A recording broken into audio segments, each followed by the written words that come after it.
ત્યારે એક નીલ અને જાંબુ નામના જેવા વાનરો બે હતા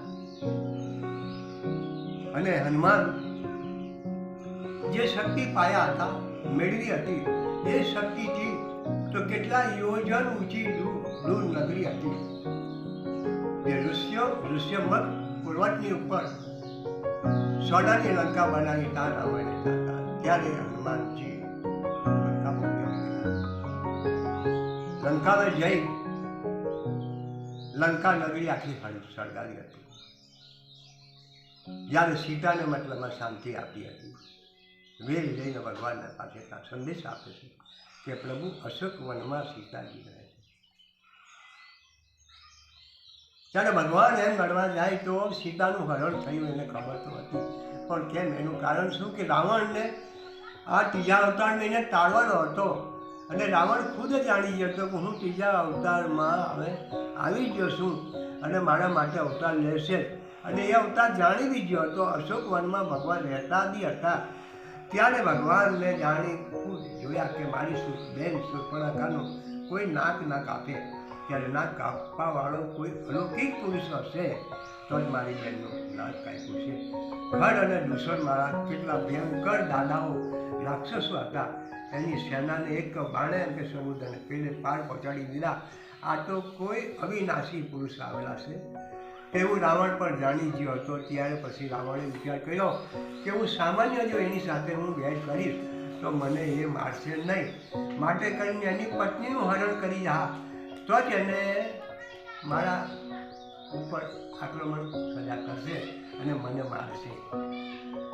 ત્યારે પરમાત્માએ એમ બનવા જાય તો આ કિસ્સા બનાવેલા અને બનવાના હતા જ ને બધું. આ તો એક રામાયણ રચવાની હતી અને એમ સમુદ્રને સેતુ બનાવીને પેલી પાર જ્યાં રાવણને મારી અને સીતાજીને એમ બોલવા જતો ભગવાન પ્રાપ્ત કરે છે. રાવણને એમ બોલવા જતો સમાપ્ત કરી દે એનું તમામ પૂરને ભગવાન મોક્ષ આપી દે. ત્રીજા અવતારમાં રાવણને ભગવાનને આપેલા ખરા પૂર્વજન્મના એને પ્રત કર્યા છે કે ત્રીજા અવતારમાં તું ટળી જશે. ત્યારે ભગવાન એમ મળવા જાય તો આ સૃષ્ટિ પર યુગે યુગે યુગે યુગે યુગે યુગે યુગે યુગે અવતાર લે છે. એ તો આગલા જન્મોના કરેલા કરાળનું વ્રત કરવા માટે અવતાર લે છે. એના પોતાના માટે સુખ ભોગના માટે ભગવાન નથી અવતાર લેતા આવતા. જ્યારે એક મતલબ ઉદાહરણ આ મારો વિડીયોનો બીજો ભાગ છે. એક અંબિરસ નામના ભક્તો હતા. અંબિરસ નામના ભક્તો એકાદશીનું વ્રત કરતા હતા કે એકાદશીને દિવસે અમે જમાડ્યા વિના પોતે ભોજન ના ખાઈ શકીએ. એવા સંયોગની અંદર એમના દ્વાર પર દુર્વાસા ઋષિ જઈ પહોંચ્યા.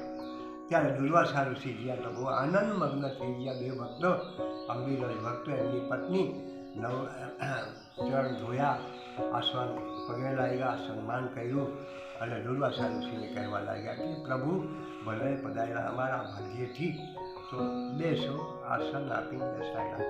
ત્યારે દુર્વાસા કહેવા લાગ્યા કે તમે ભક્તો એમ કરો, રસોઈ બનાવો અને હું જમી અને આનંદથી જઈશ.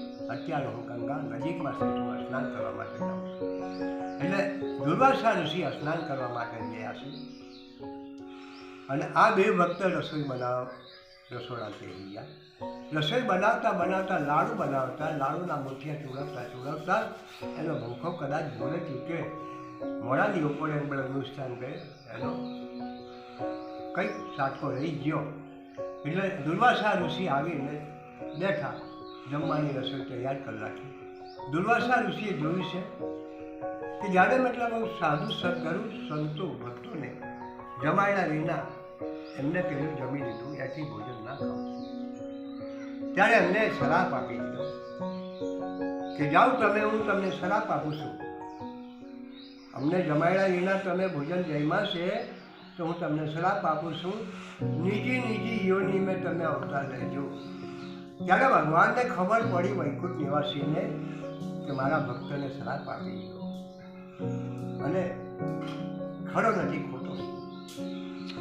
ફટ લઈને ભગવાન અંતર્યામી આવીને પ્રગટ થયા. દુર્વાસાને કહેવા માંડ્યા, સત્ય તમે જે કહ્યું મારા ભક્તને જે કીધું એ ખોટું છે કે સારું ખોટું સાધુ સંતને જમાડ્યા વિના જે જમી લે છે તે સાધુ સંત એનું એટલું ના થાય છે. ત્યારે ભગવાને કીધું છે કે તમે જોયું જાણ્યું વિચાર્યા વિના મતલબમાં શ્રાપ આપ્યો એ ખોટો છે. એમને જયમાં નથી, તમને જમાડ્યું નહીં જમવાના. તો વાત ખરી છે તમારી, પણ અમારા મોઢામાંથી જે શબ્દ નીકળ્યો એ શબ્દનું પાલન થશે. એ શબ્દ પાછો ના પડે, એને શ્રાપ મીઠ્યા ના. ને જો તમારે મીઠ્યા કરવા હોય તો પ્રભુ એનો શ્રાપ તમે તમારા શીર પર ચડાવી દો. ત્યારે ભગવાન ભક્તોના દુઃખના નિવારણ માટે, ભક્તોના ઉપર જે દુઃખ છે દુઃખને હટાવવા માટે પોતે દુર્વાસાને કહી દીધું કે દુર્વાસા ઋષિ એનો શ્રાપ હું મારા શીર પર ચડાવી દઉં, ભક્તોના માટે હું કંઈ નહીં કરી શકું. ત્યારે ભગવાને એનો શ્રાપ માથે લીધો અને પોતે ભક્તોને નિવારણ કરી દીધા. ત્યારે ભગવાને 9 અવતાર લીધા છે.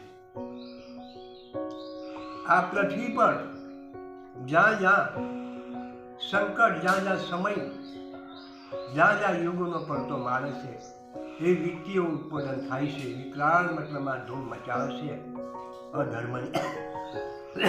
ત્યારે ભગવાન અવતાર લે છે. 9 અવતાર એમને લીધા અને 10